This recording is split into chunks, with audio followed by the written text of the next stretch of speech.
Hola, ¿qué tal chicos? Buenos días, bienvenidos entonces ahora sí a la clase de filosofía. ¿Qué tal chicos? ¿Cómo están? Espero que se encuentren bien. Espero que todo esté en orden, que todo esté correcto. Ya es 11 de noviembre. Recién hace un par de días acabo de asimilar que es noviembre. Ya va a finalizar el año, ya hace más calorcito, ¿bien? Estamos más alegres. Y para quitarnos un poquito la alegría, vamos a renegar hablando de política. A ver, jovencitos bonitos, ¿qué cosa es la filosofía política? ¿Ah? ¿Qué cosa es la filosofía política, chicos bonitos? Es una rama, es una disciplina filosófica que va a estudiar cuestiones como el Estado, el gobierno y el poder. Y la pregunta central, fundamental de la filosofía política, jóvenes, es cómo debe ser organizada políticamente la sociedad. ¿Ya? ¿Cómo es que deberíamos de nosotros como sociedad encontrar formas de vincularnos con las demás personas de manera sana y ordenada, obviamente? ¿Ya? Entonces, acá la palabra fundamental, ¿bien? 5 me pasa Marco, dice, ¿no? Acá la palabra fundamental es el debe, ¿ya? Y eso del debe, Jonathan, es así, mira, lo que tú puedes diferenciar automáticamente la filosofía política de la ciencia política. Hablando de examen San Marcos, existe en San Marcos la carrera de ciencias políticas.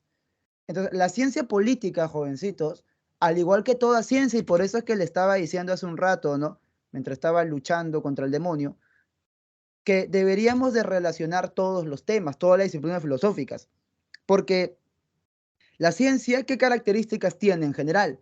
Tiene las características de ser objetiva, de ser racional, de ser metódica. ¿Y qué funciones tiene? La ciencia, ¿lo hemos visto, sí o no? ¿Cuál era la mnemotecnia de las funciones de la ciencia, bebés? Era DEPA, ¿ya? Descripción, explicación, predicción y aplicación. Entonces, la ciencia política va a tener también estas funciones, principalmente descriptivo-explicativas, principalmente descriptiva. O sea, la ciencia política no te dice el cómo debe ser algo, el qué debería ser, no, te dice lo que es. O sea, la ciencia política te puede escribir que en Lima los jóvenes de entre 18 a 25 años tienen por preferencia tal candidato. Ya, eso es descriptivo. Ahí no estás diciendo que si debe haber comunismo, que si debe haber capitalismo, que si el anarquismo, que si González Prada tenía razón, que si era idiota. No, no estás diciendo eso. Estás simplemente describiendo la realidad. Entonces, a eso le damos por función a la ciencia política. Ahora, si la ciencia política es descriptiva, la filosofía política podríamos decir que tiene un carácter marcadamente normativo. O sea, ahí sí ya te dice qué debería de hacerse. ¿Sí o no, Jenny? Cuando te están poniendo normas, te están diciendo qué deberías hacer. ¿O no, Tania, Nidia? Sí, profe, sí, sí, no me gusta. Bueno, ya. O sea, en la casa, ¿no? Nuestros viejos nos ponen normas. Ahora, ¿qué es lo que más podemos ver por aquí, chicos bonitos, en esto de filosofía política? Preguntas fundamentales, ¿ya? O sea, ya sabemos entonces que la filosofía política tiene un matiz bastante normativo. O sea, que te dice el cómo deberían de ser las cosas y no tanto las cosas que son. O sea, partes de lo que es para decir lo que debería ser, ¿no? Ahora, la pregunta en este momento, que cae por su propio peso, sería la siguiente, pues. ¿Cuál es el origen del poder político? No solamente eso, sino sobre todo, ¿cuál es la mejor forma de gobierno? Ya, esa pregunta es la pregunta del millón, Ariel, porque ahí hay múltiples posturas y bueno, al menos saquémosle algo de ventaja de vivir en el Perú, ¿no? De vivir en Latinoamérica. Latam tiene sus problemitas, ¿ya? Y uno de estos problemitas justamente es porque la gente tiene diferentes perspectivas, diferentes cuestiones al respecto de cómo debería estar organizada la sociedad y cuál es la mejor forma de gobierno. Ya, y como ya estamos grandes, ¿no? Como ya ustedes ya están grandes, ya en el sentido de, no solamente de la edad, ¿no? Sino en el sentido de ser un salón que ya tiene tiempo, O sea, estamos en el tema 22 de un intermedio que proviene de un básico, ¿no? O sea, ya casi un año ya que nos conocemos desde mínimo, desde abril, ¿no? Algunos se han ido incorporando, ¿no? Pero ya ustedes ya tienen el permiso, ¿no? Para de cierta forma no solamente expresar contenidos, conceptos o preguntas, sino también posturas personales en el marco del respeto, ¿ya? En el marco del respeto, por si acaso, ¿ya? No se van a insultar, ¿no? Pero exprésense, ¿no? De cierta manera también, ¿ya? Ya tienen permiso, ¿ya? Como los pitagóricos. Los pitagóricos, ¿qué hacían? Ellos, cuando entraban a la escuela pitagórica, se quedaban así callados 5 años. 5 años no hablabas. O sea, claro, o sea, podías decir, no, oye, ¿dónde está el baño? ¿No? O sea, eso, ¿no? Pero durante la clase, los pitagóricos, 5 años, los primeros, calladitos. Simplemente cállate, ¿ya? Y escucha nada más. Luego, ya podías participar, ¿no? Algo así, ¿no? Algo así. Eh, vamos a ver, ¿no? Ya podían, ya eran graduados, como se dice, ¿no? Podían tener una participación más idónea. Lo mismo ustedes. Bien, aunque no los he puesto 5 años, sino los ciclos. Ahora, vamos a ver cómo es que se ha ido perfilando esto de la historia de la filosofía política, ¿ya? Porque sí es importante reconocer que la primera vez que se utiliza la filosofía, y no la sabiduría tradicional, ¿no? Sino la filosofía, un proyecto filosófico, con el objetivo de construir un sistema político, es con Platón, ¿ya? Es con Platón, ¿ya? La culpa de que la filosofía se haya metido en política es de Platón.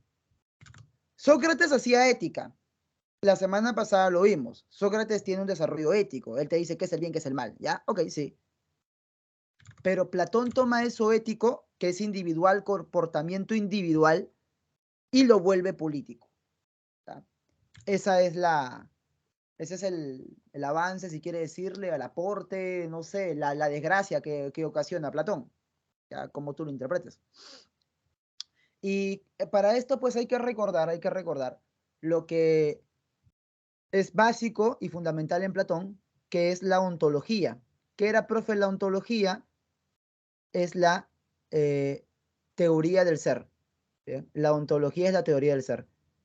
Y justamente tenemos ahí al mundo de las ideas, que es donde se encuentra la verdadera realidad, y también tenemos al mundo material, que es donde tú y yo nos encontramos, ¿no? Esto acá ya lo hemos visto varias veces, chicos, bien. Platón, dos realidades, la realidad eidética, donde se encuentra el árbol perfecto, eterno, único e inmutable, y también tenemos otro tipo de realidad, que es la realidad física material. Esta es la forma o idea de árbol y estos son los árboles materiales. Y tú me preguntarás, ¿no? Profe, ¿y qué tiene que ver esto con política? Lo está diciendo para quemar tiempo, seguro, ¿no? Ah, maldito, no, aguanta, mira. Recuerda que en el mundo de las ideas existe la idea del bien, ¿ya? La idea suprema más bien de todas es la idea del bien, ¿ya? Esta idea del bien solamente puede ser captada racionalmente, porque el mundo de las ideas pues no es un lugar físico, es una realidad metafísica. Entonces, cuando nosotros captamos esa idea o forma perfecta, eterna, única, inmutable del bien, vamos a obrar de buena manera, vamos a obrar de forma correcta, como decía Sócrates. Y hasta eso lo vimos la semana pasada. Ahora, justamente, Platón propone que el alma humana tiene tres tipos de facultades y la facultad mayor es la facultad racional, es la sabiduría, y la sabiduría implica la contemplación de la idea del bien. Entonces, solamente aquel que conozca esa esencia idética que está en el mundo de las ideas, solamente aquel que con su sabiduría haya alcanzado qué cosa es el bien, va a estar capacitado para poder gobernar. Entonces, solamente el sabio, y para Platón el sabio es el que ha contemplado qué es el bien, solamente el sabio va a poder ejercer la función de gobernante. Solamente el sabio va a poder ejercer la función de gobernante. Ya, pues eso es Platón. Entonces, se crea una realidad eidética y esa otra realidad es la base de todo. Esa otra realidad es más bien el verdadero ser, la realidad donde tú y yo estamos, el mundo físico material para Platón, pues esto es tontería, no es porquería, puede desaparecer, es corruptible, tan de venir, tengo otras profes, este mundo material. El verdadero mundo es el mundo de las ideas. Y solamente ahí radica la idea del bien, que al ser contemplada nos da la posibilidad de obrar y gobernar de manera justa, de manera correcta. Entonces, independientemente, ya, mira, independientemente de qué es lo que él considere como la sabiduría, porque ahora no, profe, medio fumado, ¿no? Porque tal mundo de las ideas no existe, dirás tú. Ok, quítale el mundo de las ideas y quédate solamente con la contemplación del bien. O quédate con esto de la sabiduría. Ya, pues igual, ¿no? Igual lo que él está proponiendo es que sean los más capacitados, aquellos que han utilizado más el intelecto, aquellos que gobiernen. Y justamente a eso nosotros le llamamos sofocracia. ¿Ah? El gobierno de los sabios, sofos, pues, la sofocracia. Entonces, eso es lo que propone Platón para la sociedad. Ahora, claro, también hay otros tipos de alma, ¿no? No solamente de gobernantes. También están los que tienen de alma concupiscible o apetitiva. También he visto por ahí algunos libros lo traducen como apetitiva. Ahora, cada uno de estos tipos de alma, y el alma irascible también existe, tiene una virtud, como tú puedes ver acá en el cuadro. Ya, la virtud del alma concupiscible es sofrosine, que se traduce como moderación. ¿Ya? O sea, ya, porque a veces a estas alturas también del partido hay gente pues que se pega, ¿no? Con filosofía. Entonces dice, profe, en tal libro me dice tal cosa, en tal libro me hizo la misma palabra, pero ¿por qué? Porque son traducciones del griego. ¿Ya? La palabra así original que está en el texto en el papiro, ya se lee así. Por si acaso, ya por una cuestión de ser maniático lo pongo, ¿no? Su transliteración y su traducción al costado. No aprendas esto, simplemente esto es para, no sé, para que quede exacto. Ahora, moderación, ¿por qué? Porque como estas personas solamente tienen deseos materiales, entonces pueden a veces, por esos deseos materiales que tienen de tener mucha plata, de tener sexo con modelos, ¿no? Cosas instintivas, ¿no? Pueden terminar haciendo daño, pueden terminar robando, matando, asaltando, violando. Entonces, la virtud de ellos es que se moderen con las acciones que van a realizar para satisfacer sus deseos materiales. Entonces, como solamente quieren cosas materiales, pues produzcan cosas materiales. Esa es tu función, papi, ser productor. Y con ser productor, algunos yo he escuchado que dicen campesino, ¿ah? No, ¿qué hablas? Soy enfermo. No. O sea, sí, pero no solo, ¿no? O sea, no solo, ay, profesor, que está criticando a los pobres. No. Tú puedes ser pobre como Diógenes y tener alma racional. Y puedes ser rico como Acuña y tener alma concupiscible. Es un elitismo, pero es un elitismo intelectual, el de Platón. Es elitismo, pero elitismo intelectual. La virtud del alma irascible que son los guerreros, ¿cuál será? Andrea, pues, valentía, valentía. De ahí el nombre Andrés también, valiente, valentía. Claro, obviamente, si vas a defender la ciudad tienes que ser valiente, ¿no? No vas a ser cualquier timorato. Ahora, Sofía, sabiduría, ya, pues esa es la virtud de los sabios, ¿no? Esa es la virtud de los gobernantes que van a dirigir el destino del país. Bueno, de la polis platónica. Entonces, hasta ahí tenemos, ¿ya? Bien, chicos, opiniones, vamos. Ese brainer. ¿Para qué éxito dice, no? Para tener éxito hay que estar muy excitado. Bien, entonces, ¿qué vemos? ¿Qué vemos?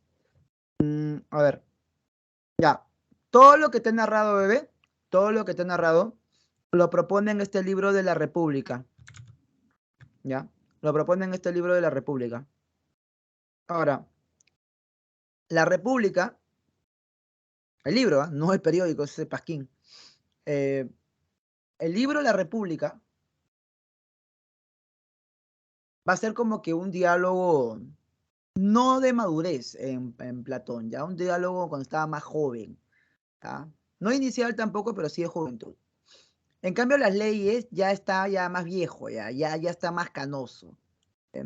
Hay una, hay una metáfora que utilizan los hombres muy mayores que, que es un poco, bueno, podríamos decir, es un poco fuerte, ¿no? Es un poco vulgar, ahí está, es un poco vulgar, pero es que de verdad, o sea, sirve para ejemplificar muchas cosas, ¿no? Podríamos decirle, podríamos decirle, ¿no? Como que sin tanta afición por el sexo, ¿no? Vamos a decirle en ese sentido, o sea, justamente hablando de excitación, ¿no? Sin esa locura propia de la juventud, de las hormonas revoloteadas, ¿no? Y hay una parte en los varones que segrega las hormonas masculinas, ¿no? Ya sabes qué partes son. Y pues eso ya más reducido, ¿no? Seco, como se dice, ¿no? Entonces, pues, en esa etapa Platón ya piensa de otra manera. Ya no está como que en todo, con todas las revoluciones, ¿no? Ya es más pausado, más calmado para escribir. Y propone en este otro libro las leyes, que igual sigan siendo los más capacitados. Eso no cambia. Que sigan siendo los más capacitados los que gobiernen, pero, pero, que esos sabios gobernantes se basen en leyes e instituciones, ¿ya? Que esos sabios gobernantes se basen en leyes e instituciones. O sea, profesor, o sea que tú no estás por encima de la ley. Ya, está bien, serás sabio, ya lo que tú quieras, pero la constitución está por encima de ti. Algo así, ¿no? No es que Platón haya propuesto una constitución, pero piénsalo, ¿no? Hay un reglamento que cumplir, ¿ya? No es que no, yo vengo, a mí se me da la gana, que a mí no me parece el reglamento, que a mí no me parece la ley, y si no cambian la ley a mi antojo, no puedo gobernar. No, las leyes están para que se cumplan, para que se ordene la sociedad. Y hay un proyecto que seguir con esas leyes. Entonces hay que respetarlas. El que no las respeta, el que las quiere cambiar a su antojo cuando se le da la gana, ya, ese es tirano, pues. ¿Ya? Y el tirano es la peor porquería para Platón. ¿Ya? Entonces, ahí es el aporte de vejez, como se dice, que hace pues en las leyes. ¿Ya? Bien, esto es lo que propone Platón, dos etapas de su pensamiento político. Uno, un gobierno, o sea, absolutista de la democracia, perdón, de la sofocracia, un gobierno absolutista de la sabiduría, ¿ya? Sofocracia. Y en el otro, sí, el sofócrata estará por debajo de la ley, ¿ya? Porque darle mucho poder también a una persona, te das cuenta que lo puede terminar corrompiendo, pues, ¿no? Platón evolucionó a Montesquieu. Algo similar, aunque no en el sentido ilustrado, ¿no? No en el sentido ilustrado. Bien, claro, bien. Muy bien. En ese sentido específico de que hay una ley que obedecer, sí, ¿no? Claro. Más bien Montesquieu, hay sospechas de que se pudo haber inspirado en esta cuestión platónica que te acabo de plantear, porque él es antes, ¿no? Platón es antes de Montesquieu. Bien, bien, bien, bien, bien.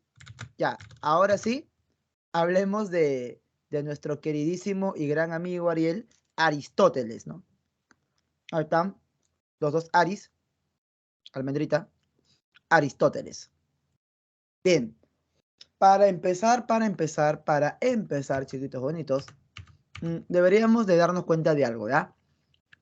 Aristóteles pesa mucho por su definición antropológica que, oye, de verdad definió bastante el desarrollo que tuvieron las personas durante mucho tiempo, ¿ya?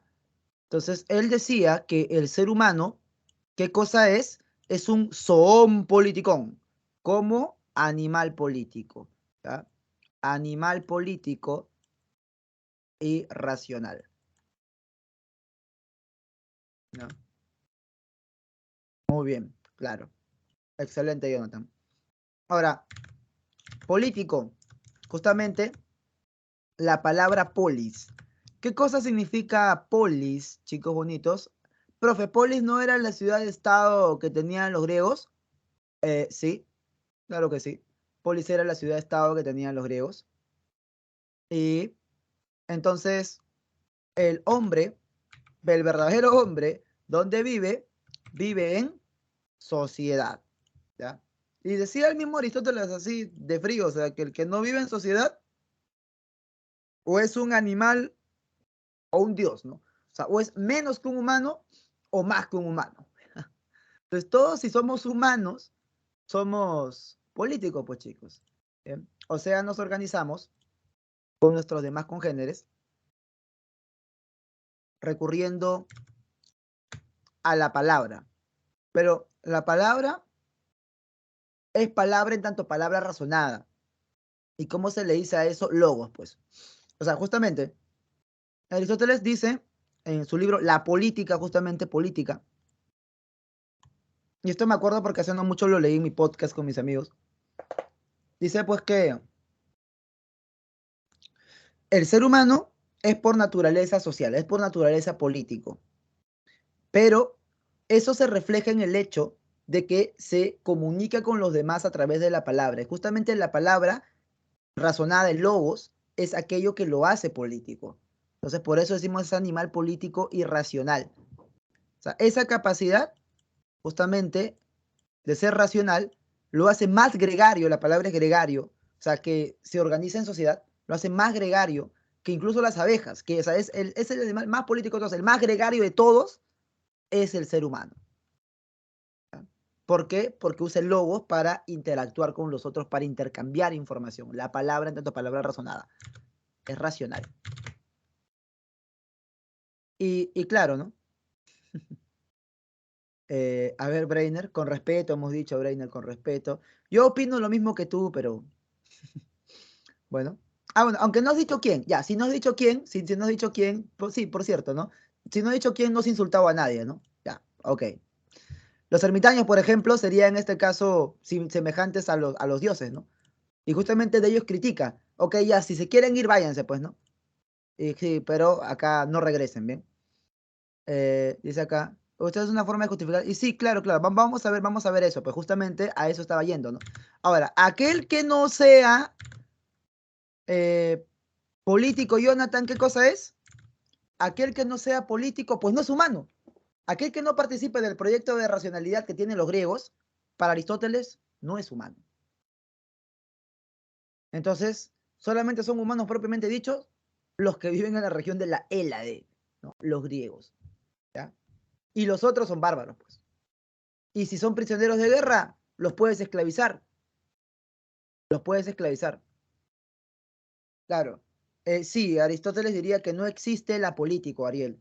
¿Por qué? Porque hasta cuando naces lloras. Y eso de llorar es expresar una incomodidad, expresar un miedo o pedir algo, pedir comida, pedir atención. Y es expresarte de alguna manera y pedir algo, interactuar con el otro, ya es gregario, ya te estás comunicando. Entonces, o sea, una cosa es ser apático, ¿no? Con estas cuestiones de las elecciones políticas y otra cosa es que no tengamos participación en eso. ¿Ya? O sea, igual somos sujetos de que somos sujetos siempre de consideración política. En el sentido, o sea, hasta cuando no haces nada, estás haciendo algo, estás expresando justamente abulia o estás permitiendo algo. ¿Ya? Es como que, por ejemplo, yo en este momento me pongo a insultar a todos, ¿no? Pero así, pues, o sea, ya a la mala, a la prepo, no como ejemplo, ni siquiera, no como recurso pedagógico, no, así, de manera tonta, ¿no? Insultar a todo el mundo, no sé, porque no sé, qué sé yo, ¿no? Y pues se quedan callados, ¿no? Ya, eso también sería, de cierta manera, una expresión política de aceptación, ¿no? Ah, normal, no digo nada, lo acepto. Entonces, hasta quedarse callado es una participación política. ¿Bien? Por eso es que para Aristóteles todos somos eso, ¿no? O si nos apartamos, somos o animales o dioses. Ya cuál tú escoges, no sé. Y este es el criterio de demarcación, pues. ¿Ya? El que no es animal político no es humano. Y eso vamos a verlo la siguiente semana que hagamos filosofía latinoamericana y peruana. Ya, vamos a verlo. Justamente cómo se utilizó por esta parte del mundo. ¿Ya? Ahí les dejo el bichito, ahí les dejo el bichito. Bien, y entonces justamente va a haber unos hombres que nacieron para ser dominados, mientras que otros pues nacieron para dominar. ¿Ya? Nacieron para dominar. Ahora, justamente con respecto a las formas de gobierno, vamos a ver qué propone los siguientes tipos, ¿ya? Los seres humanos cuando empiezan ese estilo de vida. Sí, para Aristóteles sí, ¿no? O se asemejan a lo divino o se asemejan a lo animal, una de dos. Ya tú ves cómo lo interpretas mejor. Bien, bien, bien. Ahora, Aristóteles dice, mira, lo que a mí no me importa que una persona sea la que gobierne solita, o sea, un monarca, sin poder absoluto, una minoría, ¿no? Una aristocracia o la mayoría. Pero, lo que sí me interesa, dice Aristóteles, es que esto se haga buscando el bienestar común, el bienestar de la mayoría. O sea, que todos realmente puedan disfrutar en ese estado que se está creando. Y no hay que ser comunista para plantear esto, ¿ah? Simplemente es querer que toda tu población esté en paz y en armonía, lo cual es el objetivo de cualquier sistema político. Y cuando se hace no por el bienestar común, el ejercicio del poder, sino por beneficio personal, o sea, tú ejerces el poder para beneficio personal, ahí ya tienes una forma de gobierno impura, pues. Esto está bien y esto está mal. Entonces, no solamente existe una forma de clasificar al gobierno unipersonal. O sea, porque muchos, por ejemplo, dirían lo siguiente, ¿ya? Muchos dirían algo del tipo, no, ¿cómo es que haya reyes que en pleno siglo XXI todavía hay reyes? Ya, la clásica, ¿no?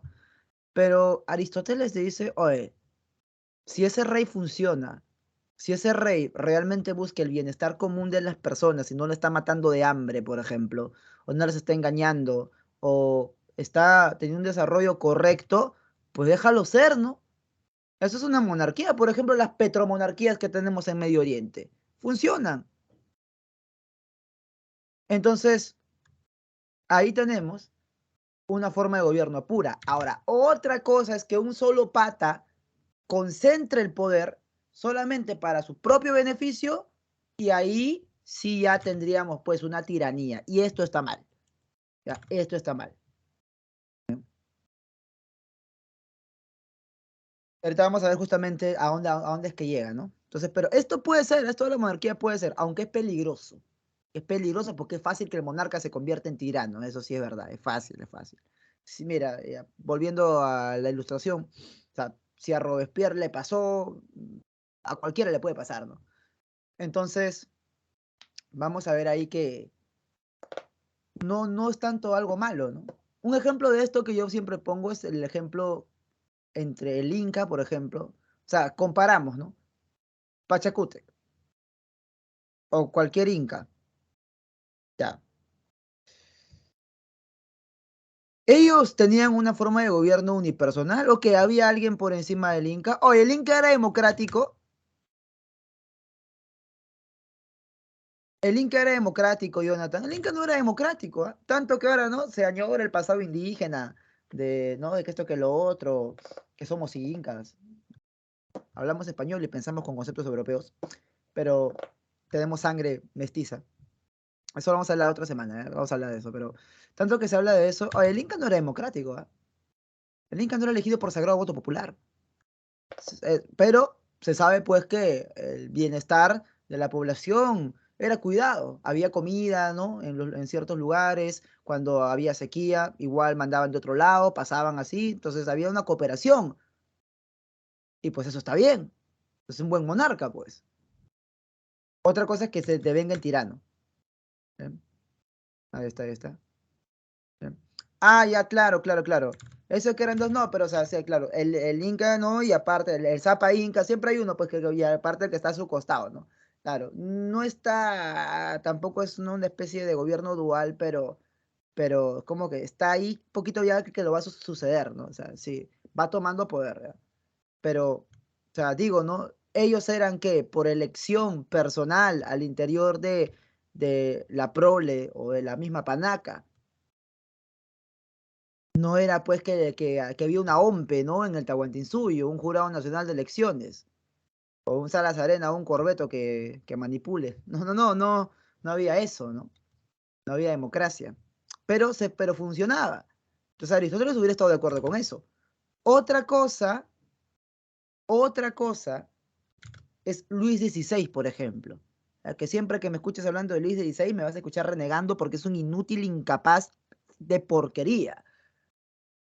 ¿Quién es Luis XVI, profe? El que perdió el trono de Francia, pues el imberbe ese, que se hizo cortar la cabeza por incapaz, por flojo.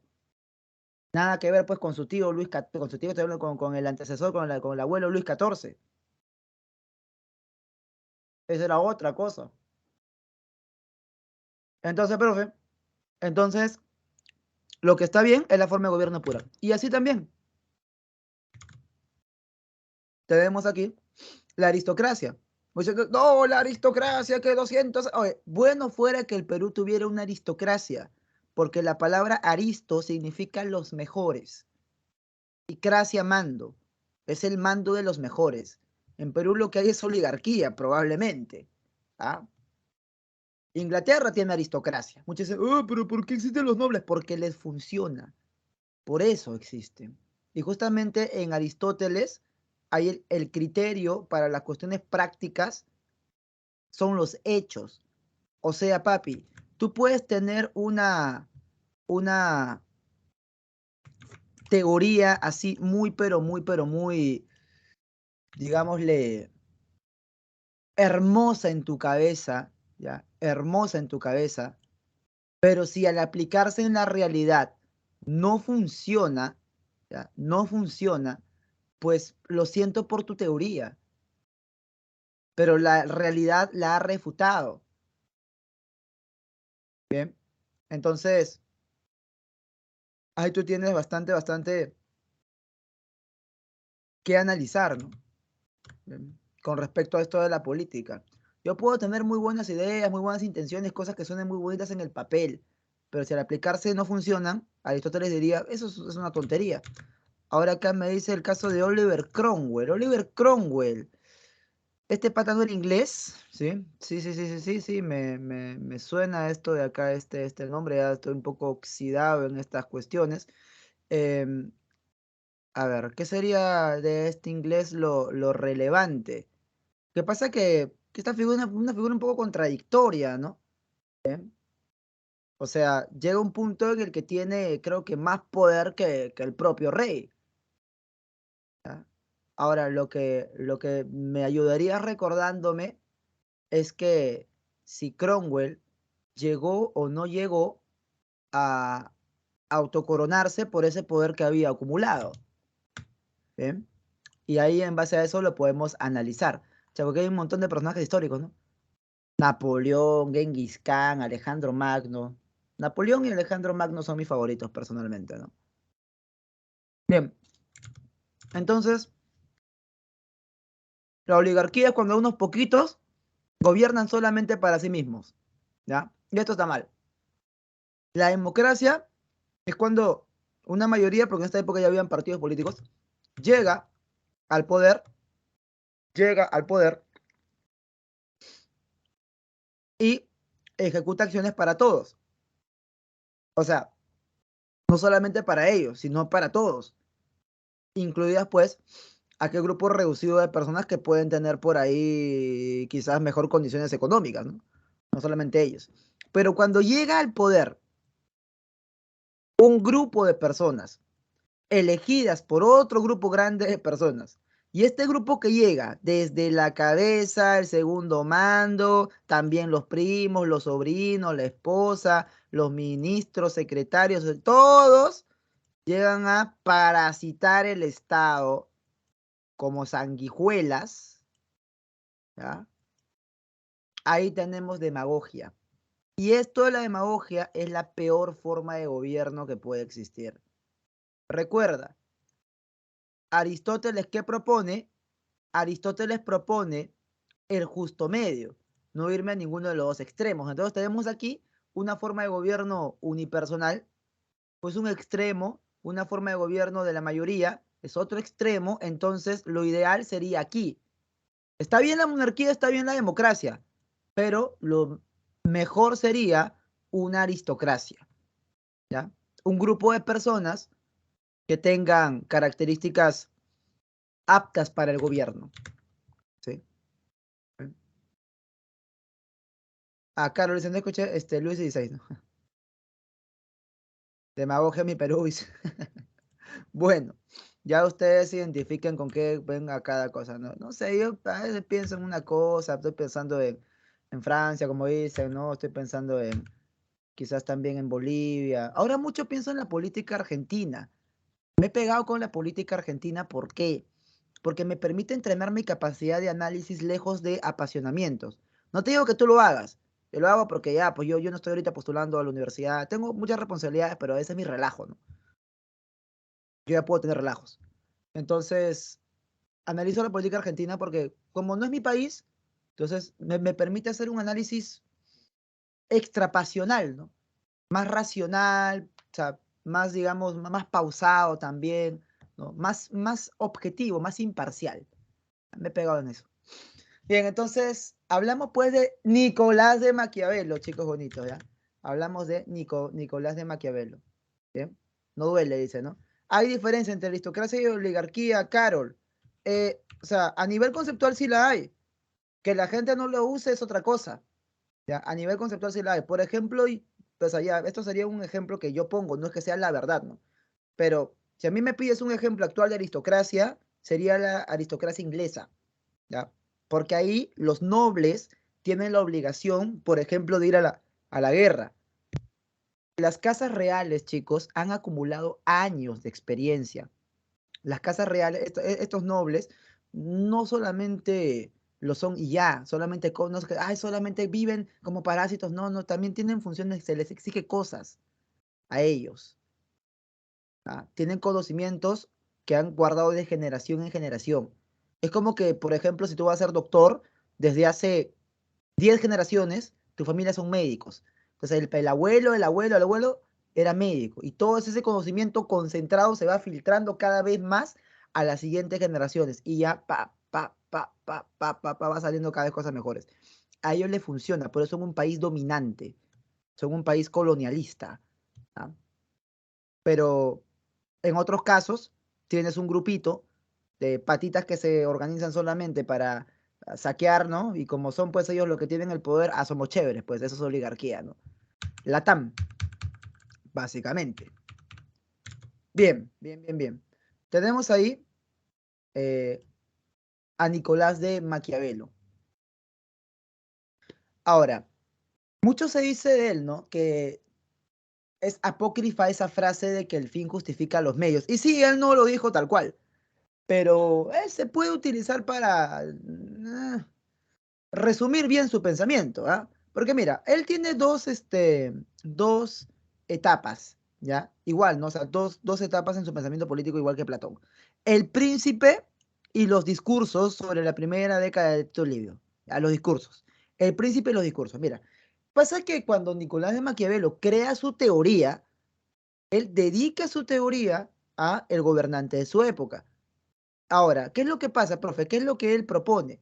Que cuando hay un estado de excepción, ¿ya? Cuando hay lucha entre las facciones dentro de sus mismos territorios, o sea, ¿cómo le llamamos a eso? Guerra civil, ¿ya? Cuando hay guerra civil, entonces, ¿qué es lo que tiene que hacerse?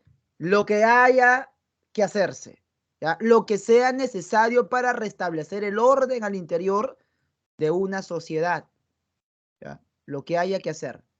Guerra civil. Está tu pueblo enfrentado. O sea, ni siquiera es que sea guerra con otro, no, no. Al interior de tu país hay dos facciones que están enfrentando. Entonces, aquí, si hay guerra civil, absolutismo. Así, de frente, ¿ya? Guerra civil. El príncipe que concentre todo el poder en un solo hombre, ¿ya? En un solo hombre. Entonces, el fin justifica los medios cuando el fin es el bienestar común. O sea, no cualquier fin egoísta justifica esos medios. No, cuando hay guerra y hay que apaciguar la guerra, ahí sí nosotros tenemos que recurrir a lo que tengamos que hacer. ¿Ya? ¿Eh? Claro, aunque nunca dijo eso, ¿no? Exacto, ¿no? Pero, pero sí, o sea, en este punto resume bien, ¿no? O sea, si hay guerra civil, para acabar con la guerra civil, que sería un fin de bienestar común, el medio sería pues el absolutismo, ¿no? La concentración del poder en una sola persona. Pero, profe, si ya no hay guerra, si hay paz, no, si hay paz es otra cosa. Si hay paz, entonces, ¿qué tenemos que tener? Una república. O sea, Maquiavelo, profe, representante del republicanismo. Sí, sí. Ya. Ya propone que haya leyes que estén por encima del tirano, instituciones políticas, que los ciudadanos participen, que haya separación de poderes, que esto que el otro. Todo lo que implica una república, ¿ya? Entonces hay dos maneras de entender el pensamiento de Nicolás de Maquiavelo, o en realidad dentro de Maquiavelo hay dos posibilidades. ¿Ya? Posibilidad de guerra y posibilidad de paz. Si es guerra interna, loco, como sea resuelve el problema, ¿ya? Como sea. ¿Bien? Y claro, ¿no? Imaginemos, a ver, para ponernos aquí no sé, en Latinoamérica, por ejemplo, en Colombia, las FARC, ¿ya? Los terroristas de las FARC, ¿bien? Entonces, para poder acabar con ellos, por ejemplo, ¿no? Si es que hubiera habido un gobierno que les haya, porque allá no se terminó de ganar, pues, allá no se terminó de ganar, allá no chaparon a la principal cabeza, ¿no? Y los mandaron a hacer solamente unos 150 en la selva, ¿no? Allá cobraron poder y poder político y más todavía, ¿no? Entonces, hubiera sido necesario hacer muchas cosas para acabar con ellos, pero quizás no hubo uno, pues, que tuvo la suficiente decisión para hacerlo, para mandar a hacerlo. Entonces, a veces para hacer tortillas hay que romper huevos, ¿no? O sea, a veces va a haber daño colateral. Para sacar un cáncer, tú como médico, cuando seas, para sacar un cáncer, no solamente sacas el tumor, ya, tienes que raspar un poquito la zona alrededor, llevarte un poquito, o sea, no queda de otra, de llevarte un poquito de tejido sano para que no vuelva el cáncer. Lamentablemente es así. Lamentablemente funciona de esa manera. Entonces, cuando hay guerra civil, no critiques a la persona que ha hecho lo que ha tenido que hacer para acabar con ese estado de guerra civil. El príncipe de Maquiavelo. Bien, bien, bien. Y hablando de gente que es absolutista, tenemos a nuestro amigo Thomas Hobbes. Y Thomas Hobbes ya es un poquito más cercano a ustedes porque de él sí han hablado probablemente en historia. De él han hablado probablemente en historia universal. Entonces, mira, aquí tenemos unos conceptos fundamentales, ¿ya? Tenemos que ver que para Hobbes existe el llamado estado de naturaleza. Ya, ¿qué cosa es para Hobbes el estado de naturaleza? Muchos se confunden con esto del estado de naturaleza, ¿ya? Algunos piensan que el estado de naturaleza es una condición histórica. ¿Cómo que histórica? O sea, cuando el ser humano vivía en tal época, antes de tener civilización, se comportaba así. No, no, no. El estado de naturaleza es una condición esencial. O sea, profe, no es histórica, sino antropológica. Es una definición de qué es el ser humano en esencia. ¿Ya? Estado de naturaleza es antropológico, o sea, de filosofía, de antropología filosófica. ¿Qué quiere decir con esto usted, profesor? Mira, o sea, Hobbes no dice que el ser humano es, o sea, era, ¿no? Era egoísta, rapaz y violento y luego dejó de ser. No, no, no. Siempre lo es, siempre lo ha sido y siempre lo será. ¿Ya? Por eso es que esta naturaleza es su esencia, naturaleza en el sentido de esencia. Algunos malinterpretan esto y creen que, no, estado de naturaleza se refiere a antes, ¿no? Cuando el ser humano era como que salvaje. No, no, no. ¿Por qué? Porque ¿qué pasa desde la perspectiva de Hobbes, no? ¿Qué pasa, por ejemplo, si de un momento a otro dejan de haber garantías constitucionales y no existe la policía, no existe el Estado, no existen las leyes, no existe el poder judicial, no existe nada? A nosotros podemos renegar bastante de nuestra policía, de nuestro poder, sí, renegamos, ¿no? Pero si no hubiera, o sea, con eso no estoy justificando, porque eso para mí son una sarta de ineficientes y corruptos, pero si no hubiera, sería mucho peor, pues. Eso dice Hobbes, ¿no? O sea, sería el caos, la anarquía. Entonces, como el ser humano es esencialmente egoísta, rapaz y violento, o sea, malo por naturaleza, rapaz, violento y egoísta por naturaleza, pues necesitamos de qué? De una figura central que ostente el poder, que detente el mando, ¿ya? Y ese mando tiene que tener un carácter absoluto, ¿ya? Ese mando tiene que ser un carácter así absoluto, chicos bonitos. No, no podemos nosotros, no podemos permitir un gobierno de tipo democrático, porque eso degenera rápidamente, ya que no se sabe bien quién es el que tiene que mandar y al final de cuentas termina en caos, termina en desorden. Tiene que haber una figura central. Ahora, esta monarquía absoluta que propone Hobbes en el Leviatán tampoco es tan absoluta que digamos. ¿Por qué? Porque si ponemos a esa figura del rey, el rey absoluto, él está por encima, ¿ya?, de la ley. A él sí las leyes no lo afectan, ya eso ya es o sea, al menos Platón de Viejo decía pues que las leyes afectan a los sabios, ¿no? O sea, que tienen que obedecerlas. Hobbes no, tampoco.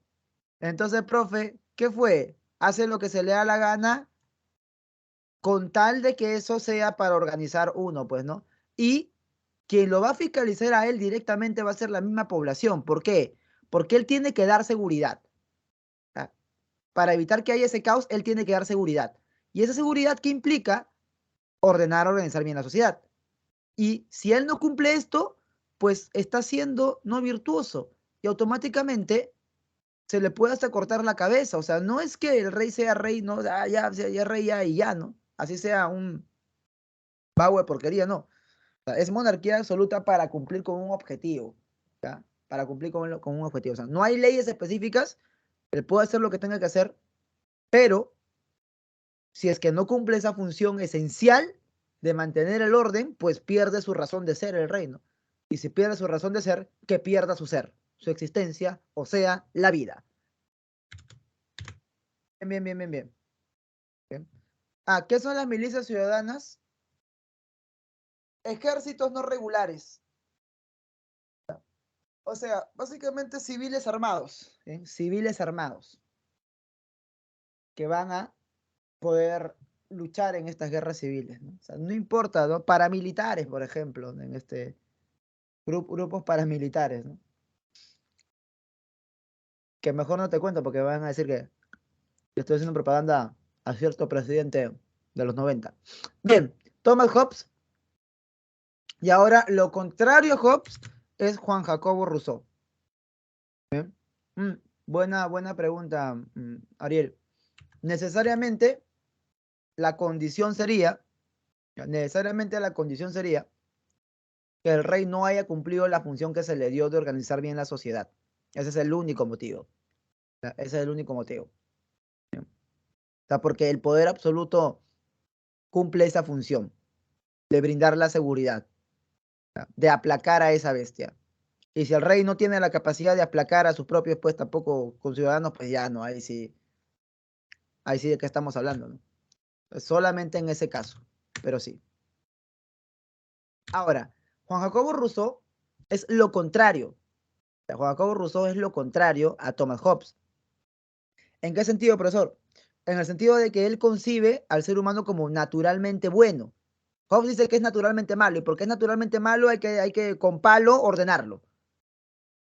Pero Juan Jacobo Rousseau dice no, el ser humano nace bueno por naturaleza y es la sociedad que lo corrompe.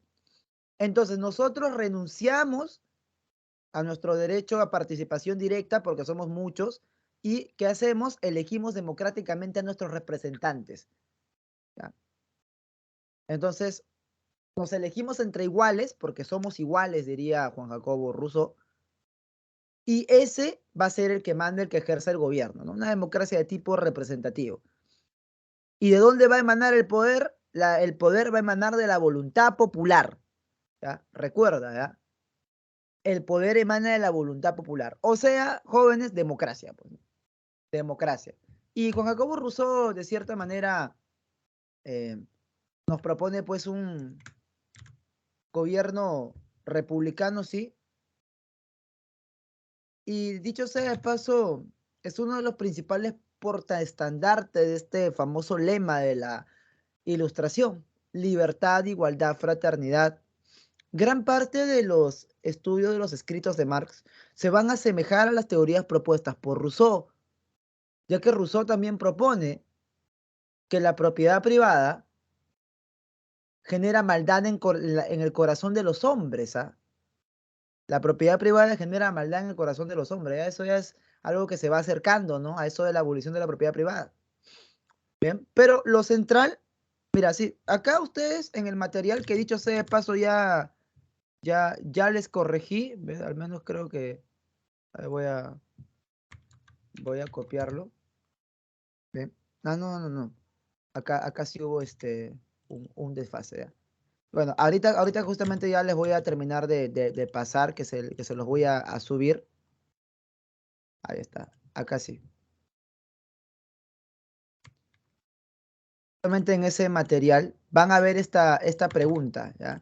La pregunta número 4, y vamos a leerla, pues, ¿ya?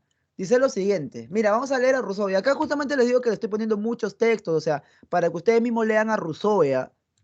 O sea, ya con esto, pues, ya quedas muy preparado. Dice, ¿qué es lo que convierte a las leyes en algo tan sagrado, con independencia de su autoridad y tan preferible a los meros actos de voluntad? Mira, acá Rousseau está diciendo en el contrato social, está diciendo, ¿por qué las leyes son superiores que los meros actos de voluntad? Porque esa es una pregunta, ¿sí o no? Si somos libres, si la ilustración defiende la libertad, ¿por qué entonces no hacemos lo que queremos? Si somos libres. Es una buena pregunta, ¿sí o no? Y Rousseau responde, ¿por qué las leyes son mejores que la libertad individual, que los meros actos de voluntad? Antes que nada, dice, ello se debe a que son una emanación de la voluntad general. Emanación de la voluntad general. Y por lo tanto, son siempre justas en relación con los individuos. En segundo lugar, son permanentes y durables, lo cual hace que resulten manifiestas para todos la sabiduría y la equidad que las han dictado. Entonces, ¿qué es lo que está haciendo? Ya, contraponiéndose a Platón, porque Platón no propone pues la voluntad general, Platón propone la soberanía de la inteligencia, que el más capacitado gobierne. Pero lo que quiero que veas es bien el texto, ¿no? O sea, para él tenemos que someternos justamente a esta voluntad general. Y esta voluntad general es base del sistema de gobierno conocido con el nombre de democracia. Democracia. ¿Ya? Y así hay múltiples otros textos que les estoy dejando por acá. Léanlos, chicos, de verdad, léanlos. Porque les sirve de mucho a ustedes. ¿Ya? Vamos a poner por acá, browse. A ver aquí. Y ya. Ahorita ya lo estoy grabando. Bien. A ver, ya. Ahora sí seguimos, ¿ya? Ahora sí seguimos. Muy bien, muy bien. Entonces, pasamos a John Rawls. Bien, chicos, pero hasta acá con respecto a todo lo que hemos visto, porque Rory es un poquito pesadito, ¿ya? ¿Alguna duda, alguna pregunta, algún comentario, algo que tengan ustedes que añadir, que preguntarme en este momento? Bien. No, chicos. Si no respiramos porque Johncito Rawls ya es un poquito ya distinto, ¿no? Es un poquito más reciente también. No es tan antiguo, es del siglo XX ya. Pero sí es muy interesante, ¿ya? Muy interesante de estudiar. Ya, a ver. Qué raro. Igual me sigue saliendo esto. A ver, se va a eliminarlo.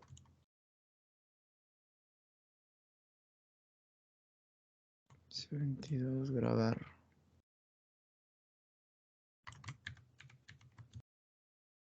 Ahora sí. Ya entendí el cruce que hubo, ya. Ya, ahora sí, ya está tu material, ¿ya? Bien, acá la diferencia otra vez, que era contrato social entre Platón y Rousseau. Muy bien, Carol, no te preocupes, yo te lo digo. Ya. Justamente, Rousseau, y acá tú lo ves en el texto, el poder emana, ¿no?, de la voluntad general. O sea, la base del poder, mira, acá tenemos al poder, acá está el poder. Y desde la perspectiva de Rousseau, ¿ya?, Rousseau, la base que cimenta el poder es la voluntad general de los pueblos. Por eso es que él propone un sistema democrático.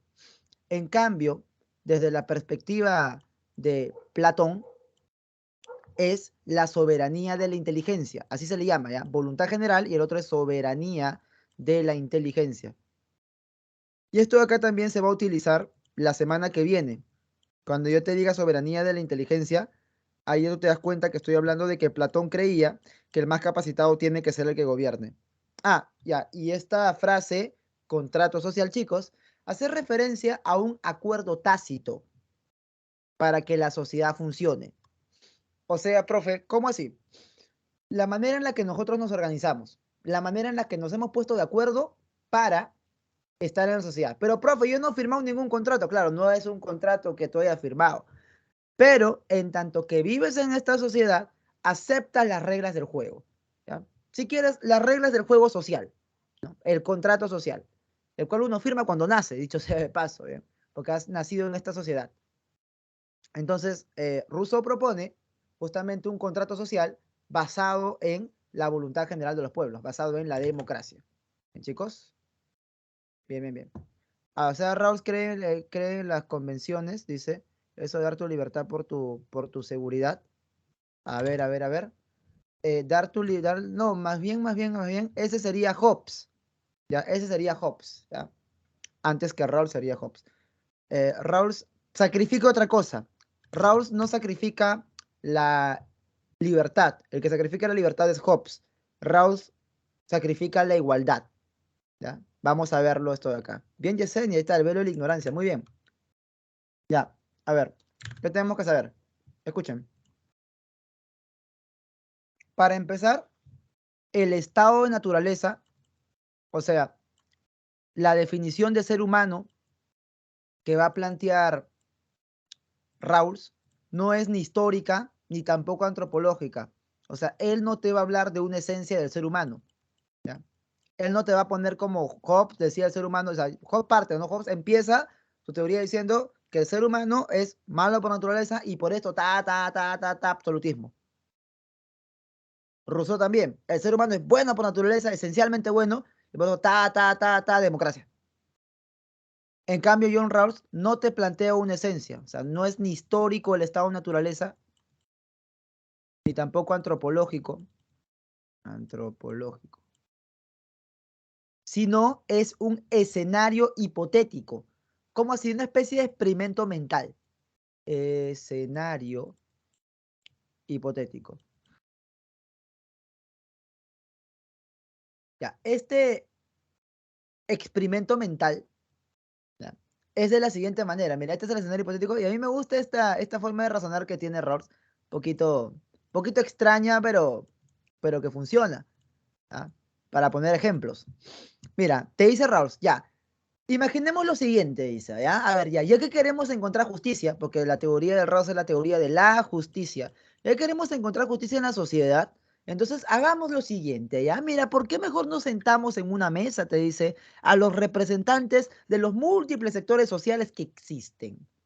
A ver, vamos a ver, en la mesa podemos poner ahí a un billonario, por ejemplo, ¿ya? A Elon Musk, ¿ya? A un billonario, ¿ya?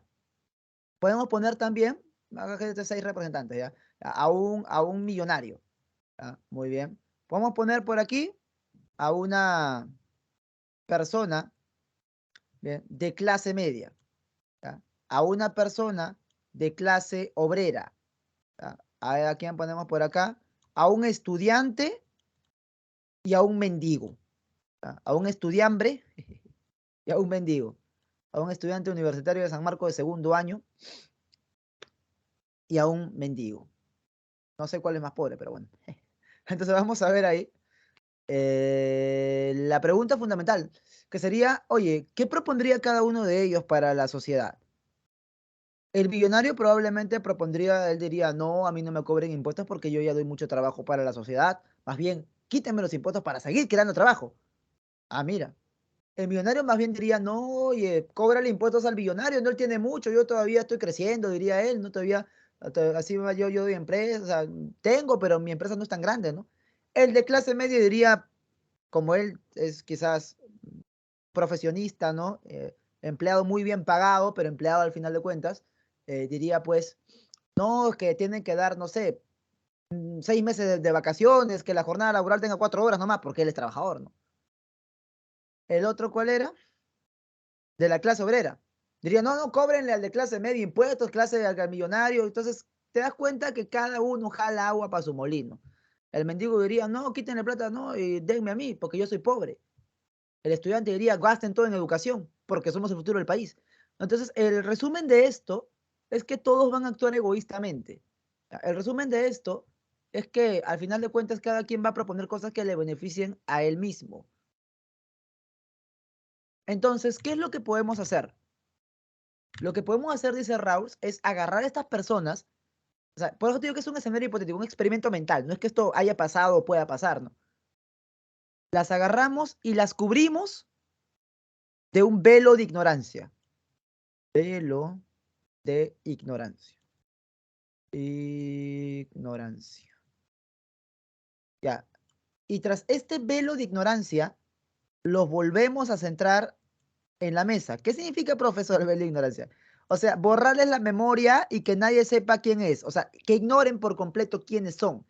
¿Ya? Acá estaban en la primera mesa vestidos así con terno, no sé, ¿no? Bajando un Lamborghini. El otro estudiante de San Marcos con su clásico morral al costado, clásico de clásicos.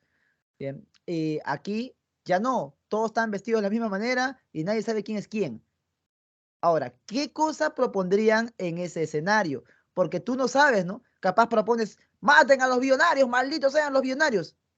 Y tú no sabes si eres el billonario. Entonces ahí sí ya no puedes jalar agua para tu molino porque no sabes cuál es tu molino. Entonces, ¿qué propondrían las personas cubiertas de este velo de ignorancia? ¿Ya? Por eso te digo que es un experimento mental, ¿no? ¿Qué propondrían? Nos dice aquí John Rawls. O sea, para ser justos, ¿no? O sea, obviamente se busca siempre la justicia. ¿Qué se propondría para alcanzar la justicia? A ver, a ver, a ver, a ver. Lo que se propondría, dice Rawls, es primero el principio de la igualdad, pero es un poco más complejo que la sola igualdad, porque mira, mira, mira, mira, mira, mira, mira. Imagínate que esta sea la torta de las libertades, ¿ya? De los derechos que pueden existir. Si decimos igualdad, esto es igualdad, ¿eh? Tenemos cuatro, ¿eh? Y que le corresponda a A, B, a C y a D. Igualdad. Estos son los derechos posibles, ¿no? Las libertades posibles. Pero si te das cuenta, claro, obviamente, ¿no? Están repartiéndose por igual, pero o sea, queda mucho, ¿no? Queda todo este espacio. Esto me hace recordar a China, por ejemplo, ¿ya? Sí, hay bastante igualdad, pero todos están igual de oprimidos, ¿no? Todos están igual de controlados por el gobierno. Entonces, eso no. Hay que ocupar todas las posibles libertades. A ver, otro, porfa, entonces ocupamos todas las posibles libertades, ya yo tengo la solución. Así, A, a ver, B, C y D. Profe, pero acá no hay igualdad, pero se está ocupando todo. Ah, ya, ok, entonces ni esto ni esto, esto. Que se ocupe todo y que sea igual. Por eso se dice lo siguiente. Cada persona debe tener un derecho igual al esquema más extenso de libertades básicas iguales compatibles con un esquema similar de libertades para otros. Se ve creo que mejor gráficamente, ¿no? Yo siempre que he explicado esta vaina, cuando lo digo así, en concepto no me lo entienden, pero cuando lo pongo así en gráfico sí me entienden mejor, más rápido. Entonces tenemos que tener iguales derechos, pero que sean compatibles con los derechos de los demás y que a su vez se utilice la mayor cantidad de derechos posibles, la mayor libertad posible también. ¿Ya? Y justamente de ahí que sea un clásico decir, pues, que nuestros derechos comienzan donde terminan no, nuestros derechos terminan donde comienzan los derechos de los demás. Yo puedo tener toda la libertad del mundo de escuchar música, siempre y cuando eso no joda a mi vecino, pues. ¿Eh? Entonces, ahí tenemos, ¿ya? A, B, C y D. Bien, bien. O sea, las libertades deben ser proporcionales, claro, pero igualitarias, ¿ah? Digo, igualitarias, a ver, proporcionales, no en el sentido de en función a quién eres tú. No es que si eres, no sé, blanco o inteligente, vamos a poner inteligente. No es que si eres inteligente tienes más libertades, sino que son equitativas. ¿Ya? Más que, porque si es proporcionales, proporcional a qué, ¿no? Diríamos equitativas. ¿Ya? Podríamos decirle eso. Ahora, profe, entonces que viva la igualdad. Que viva la igualdad, diríamos, pero aguanta, aguanta, aguanta, porque justamente esto de la igualdad puede llegar a ser peligrosa. Ariel, Yesenia, escúchenme, chicos bonitos. Si tenemos nosotros por aquí, ¿ya? Si tenemos nosotros por aquí una torta, ¿ya? Que esta torta sea los ingresos, el dinero, la plata, ¿ya? Entonces comenzamos a repartir esta torta en pedazos exactamente iguales para absolutamente todas las personas. Entonces hay unos que comienzan, ¿ya?, a obtener beneficios de esto. ¿Por qué? Porque antes ganaba. Imagínate, ¿no? Ya que todos los sueldos, porque hay sueldos de todo tipo, ¿no? Ahora, a partir de ahora, todos ganen, ¿ya? Que es el salario promedio, mal no recuerdo, 1.500 soles. Ya, súmale 1.000 más, ya que todos ganen 2.500 soles. Claro, mucha gente aplaudiría, ¿no? Pero la mayoría aplaudiría, la mayoría votaría para que así sea, porque la mayoría está ganando menos que eso, ¿ya? Dicho sea de paso. Entonces, y muchos, por fin, la igualdad, que esto, que el otro, que nadie es más que nadie, ya, pero ¿qué pasaría como resultado de eso? Dice John Rawls que se frenaría el progreso de la humanidad. ¿Por qué se va a frenar el progreso si hemos llegado a la igualdad, profesor? Se frenaría el progreso porque ya para qué te vas a esforzar. El ser humano sigue una ley que es obtener la mayor cantidad de beneficio con el menor esfuerzo posible. No, pero yo sí estudiaría porque a mí me gusta tal cosa, yo estudiaría biología porque, ya, pero tú sí, ¿no? Pero muchos no harían ese esfuerzo de estudiar. La mayoría no lo haría.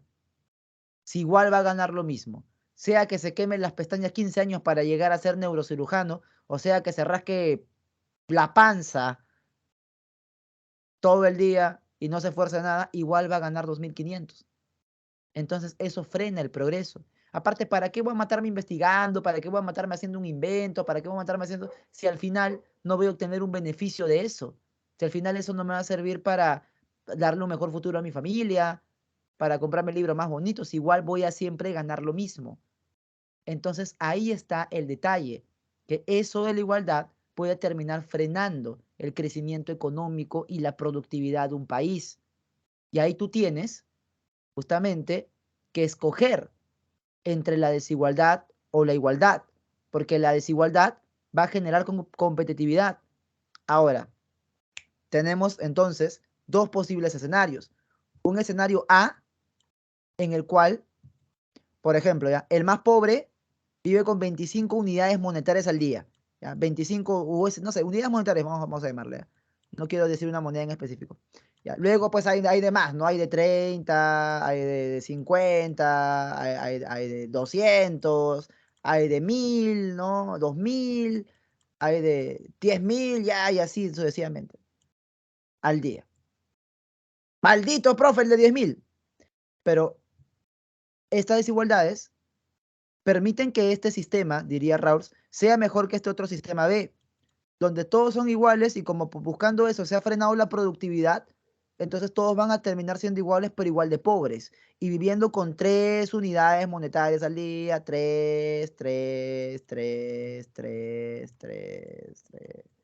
Ya, 3.11, ¿no? Ya, el que esté inscrito en el partido, 3.2, ya, 3.2, 3.2, 3.5 y así sucesivamente, ¿ya? Y el otro 3 otra vez y así. Entonces dice Rawls, ¿qué prefieres? ¿Un sistema donde todos sean iguales, pero igual de miserables, igual de pobres? ¿O un sistema donde el más pobre viva mejor que el más pobre de este de acá? Eso es lo que te pregunta Raúl, pues. Ya, y acá sí ya tendríamos que hablar de cosas históricas, ¿no? Por ejemplo, compara la calidad de vida de Norcorea. Compara la calidad de vida de Norcorea con la calidad de vida de Corea del Sur, que están ahí a la frontera. Compara la calidad de vida, por ejemplo, de la parte socialista del muro de Berlín con la de la otra parte. ¿De dónde a dónde se escapaba la gente? La gente se escapaba, y o sea, no vas a decir que no, que le tenían bloqueos, ¿no? Oye, están apoyados por la Unión Soviética, que era una potencia, supuestamente. Entonces, la gente se escapaba hacia el otro bloque, hacia el bloque que permitía las desigualdades económicas. Entonces, por eso es que dice aquí que las desigualdades sociales y económicas deben resolverse solamente cuando éstas permitan el mayor beneficio de los miembros menos aventajados. Así te das cuenta quién toma de referencia acá. Toma de referencia al más pobre y lo compara con el otro que también es pobre. Entonces, Raúl piensa en los, claro que piensa en los pobres, claro que piensa en la gente menos favorecida. Entonces, ahí tú tienes, ¿no? Compara cómo vive un obrero, alguien, ¿no? Estos que ponen techo, por ejemplo, ¿no? Un gafitero en Estados Unidos, con cómo vive un médico en Corea del Norte, con cómo vive un médico en Cuba, que es tanto que dice que lo... Pregúntate, compara en la calidad de vida que tiene uno y que tiene el otro. Entonces, ahí sí Raúl por eso se declara liberal, pues, de una economía de mercado abierto, de libre mercado y competitiva. ¿Sí? No es socialista, Raúl, pues. ¿Sí? ¿Por qué? Porque al final este sistema, que más bien, ¿no?